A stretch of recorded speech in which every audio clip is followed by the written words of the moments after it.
வண்டி ஓட சக்கரங்கள் இரண்டு மட்டும் வேண்டும். அந்த இரண்டில் ஒன்று சிறியதென்றால் எந்த வண்டி ஓடும்? உனை போலே அளவோடு உறவாட வேண்டும். உயர்ந்தோறும் தாழ்ந்தோறும் உறவு கொள்வது அது சிறுமை என்பது அதில் அர்த்தம். வண்டி ஓட சக்கரங்கள் இரண்டு மட்டும் வேண்டும்.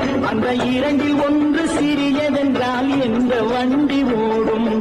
உனை போலே அளவோடு உறவாட வேண்டும்.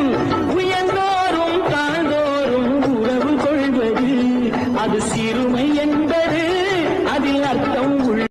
வண்டி ஓட சக்கரங்கள் இரண்டு மட்டும் வேண்டும். அந்த இரண்டில் ஒன்று சிறியதென்றால் எந்த வண்டி ஓடும்? உனை போலே அளவோடு